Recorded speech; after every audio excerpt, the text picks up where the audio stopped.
বাল্যকাল ব্যক্তি বিকাশৰ দ্বিতীয় স্তৰ। সাধাৰণতে 6 বছৰ বয়সৰ পৰা 12 বছৰ বয়সৰ এই সময়ছোৱাক বাল্যকাল বোলে। আমি ইতিমধ্যে বিভিন্ন মনোবিজ্ঞানে ভাগ কৰা বয়সৰ স্তৰসমূহ প্ৰথমটো ভিডিঅ'ত আলোচনা কৰিছোঁ। বাল্যকালক দুটা ভাগত ভাগ কৰিব পাৰি: আগতীয়া বাল্যকাল আৰু শেহতীয়া বাল্যকাল, আৰ্লি চাইল্ডহুড আৰু লেট চাইল্ডহুড। 6 বছৰৰ পৰা 8 বছৰ বয়সলৈ আগতীয়া বাল্যকাল আৰু 9 বছৰৰ পৰা 12 বছৰ বয়সলৈ শেহতীয়া বাল্যকাল হিচাপে ধৰা হয়। সাধাৰণতে বাল্যকালক বিদ্যালয় শিক্ষাৰ বয়স বুলিও কোৱা হয় আৰু এই স্তৰত শিশুসকলৰ স্মৃতি শক্তি, বুদ্ধি, বিচাৰ বিশ্লেষণ ক্ষমতা আদি কিছু পৰিমাণে বৃদ্ধি পায়।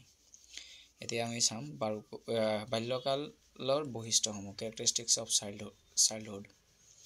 ইয়াৰ প্ৰথমটো হৈছে দৈহিক বিকাশৰ মন্থৰতা, শ্ল' ফিজিকেল ডেভেলপমেণ্ট, মানে ডেভেলপমেণ্টৰ হাৰটো কি হয়, শ্ল' হয়। এই সময়ত শিশুৰ দৈহিক বিকাশৰ গতি শৈশৱৰ তুলনাত কিছু মন্থৰ হয়, শ্ল' হয়। যদিও বাল্যকালৰ শেষৰ ছোৱাত, অৰ্থাৎ যেতিয়া বয়সটো 11-12 বছৰ হ'ব, তেতিয়া খুব প্ৰগতি হয়। উচ্চতা আৰু ওজন বাঢ়ে, শিশুৰ পেশী সঞ্চালন ক্ষমতা কি হয়, বৃদ্ধি হয়। দ্বিতীয়তে বৌদ্ধিক বিকাশ, ইণ্টেলেকচুৱেল ডেভেলপমেণ্ট হয়, মানে কথা ক'ব পৰা হয়, তেখেতৰ সংজ্ঞানাত্মক বিকাশ হয়। এই সময়ত ল'ৰা ছোৱালীৰ বৌদ্ধিক বিকাশ সাধন হয়। মানসিক বিকাশ বৃদ্ধি হোৱাৰ ফলত বৌদ্ধিক দিশত উন্নতি হয়। স্মৃতি, মনোযোগ, গঠনাত্মক কল্পনা, চিন্তা আদি মানসিক শক্তিবোৰৰ ক্ষমতা অৰ্জন কৰে।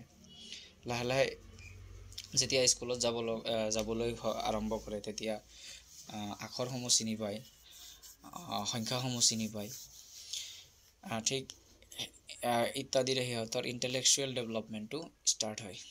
যে শিক্ষা আহৰণৰ ক্ষমতা, কেপাচিটি টু লাৰ্ণ। বাল্যকাল প্ৰাথমিক শিক্ষাৰ বাবে উপযুক্ত সময়। এই সময়ত শিশুৱে লিখা পঢ়া আৰু গণনা কৰিবলৈ সক্ষম হয়। বিদ্যালয়ৰ প্ৰচলিত নীতি নিয়ম অনুশাসন আদি মানি চলিব পৰা হয়। আৱেগিক বিকাশ, ইম'চনেল ডেভেলপমেণ্ট। শৈশৱৰ আৱেগিক চঞ্চলতা আৰু কৈশোৰৰ সমস্যা জড়িত আৱেগিক জীৱনৰ অৱস্থা বাল্যকালত নাথাকে। বিকাশৰ এই স্তৰক আপেক্ষিকভাৱে আৰু সমস্যামুক্ত বুলিব পাৰি। এজন প্ৰাপ্তবয়স্ক লোকে অনুভৱ কৰা সকলো আৱেগৰ অভিজ্ঞতাই বাল্যকালত অনুভৱ হৈ উঠে। বাল্যকাল হৈছে এটা পখিলা খেদৰ বয়স। ইয়াত আৱেগিক বিকাশটো কৈশোৰকালৰ নিচিনা সিমান দেখা নাযায় আৰু তাৰ প্ৰভাৱো সিমান দেখা নাযায়। নৈতিক বিকাশ, মৰেল ডেভেলপমেণ্ট। বাল্যকালত শিশুৰ নৈতিক চৰিত্ৰৰ বিকাশৰ আৰম্ভণি বুলি ক'ব পাৰি। মৰেল ডেভেলপমেণ্টটো বাল্যকালৰ পৰাই আৰম্ভ হয়। এই সময়ছোৱাত সামাজিক ন্যায়, অন্যায়, ভাল বেয়া, পাপ পুণ্য আদি বিচাৰ কৰিব পৰা ক্ষমতা শিশুৱে কিছু পৰিমাণে আহৰণ কৰে।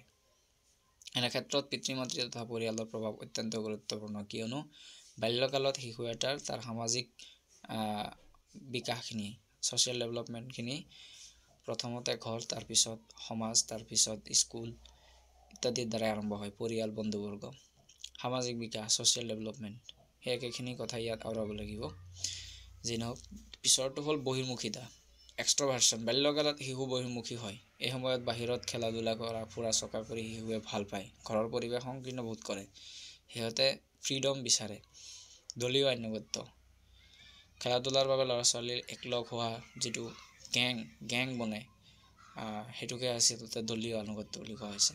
তাৰপিছত প্লেফুলনেছ, ক্ৰীড়া প্ৰৱণতা বাল্যকালত বেছি। এডাল্টহুডত ক্ৰীড়া প্ৰৱণতা এই কাৰণেও কম দেখা যায় যে সময়ৰ অভাৱ। বাল্যকালত সময়ৰ নাটনি খুব কম, তো সেইকাৰণে ক্ৰীড়া প্ৰৱণতাটো বাল্যকালতো বেছি দেখা যায়। আৰু এনেও শিশুসমূহে খেল ধেমালি ভাল পায়। তাৰপিছত হোম'ছেক্সুৱেলিটি, সমকামিতা। বাল্যকালত ল'ৰাৰ প্ৰতি ছোৱালীৰ প্ৰতি আকৰ্ষিত হৈ খেলা ধূলাৰ মাজেৰে বন্ধুত্ব আৰু ভালপোৱা গঢ়ি তোলে, ইয়াক সমকামিতা বোলে। আৰ্জিত অভিৰুচি, একুৱাৰ্ড ইণ্টাৰেষ্ট। শিশুৱে নাচ গান, ছবি অঁকা আদি যিবোৰ সিহঁতৰ পাৰ্চনেল ইণ্টাৰেষ্ট যিবোৰ আছে, সেইবোৰক আমি কিছুমান একুৱাৰ্ড বুলি ক'ব পাৰোঁ, কাৰণ সিহঁতে অৰ্জন কৰে, চাই শিকে, বা সিহঁতে এক্সপেৰিয়েঞ্চিয়েলি সেইবোৰ শিকে। সৃষ্টি প্ৰতিভাৰ বিকাশ, ডেভেলপমেণ্ট অফ ক্ৰিয়েটিভ পাৱাৰ। বাল্যকালৰ এটা অন্যতম বৈশিষ্ট্য হৈছে সৃষ্টিশীল প্ৰতিভাৰ বিকাশ। এই সময়ত ল'ৰা ছোৱালীয়ে কলা, বিজ্ঞান আদি বিভিন্ন ক্ষেত্ৰত নিজৰ দৃষ্টি প্ৰতিভাৰ বিকাশৰ পৰিচয় দিয়ে। সিহঁতৰ ক্ৰিয়েটিভ মাইণ্ডটোক, সিহঁতৰ ক্ৰিয়েটিভ ভিউখিনি দাঙি ধৰিব পাৰে। শিক্ষাৰ জৰিয়তে এই ক্ৰিয়েটিভ পাৱাৰ ডেভেলপমেণ্টটো আমি আৰু বেছিকৈ আগবঢ়াই লৈ যাব পাৰি। ব্যক্তিত্বৰ গঠন, ফৰ্মেশ্যন অফ পাৰ্চনেলিটি। বাল্যকালত পাৰ্চনেলিটি ডেভেলপমেণ্টটো এটা গুৰুত্বপূৰ্ণ বিকাশ। বাল্যকালৰ শেষৰ ফালে ল'ৰা ছোৱালীৰ বাবে অনুভূতি, ভাৱ অনুভূতি আৰু আচৰণৰ ব্যক্তিত্ব গঠনৰ প্ৰয়োজনীয় গুণবোৰ আয়ত্ত কৰি লয়।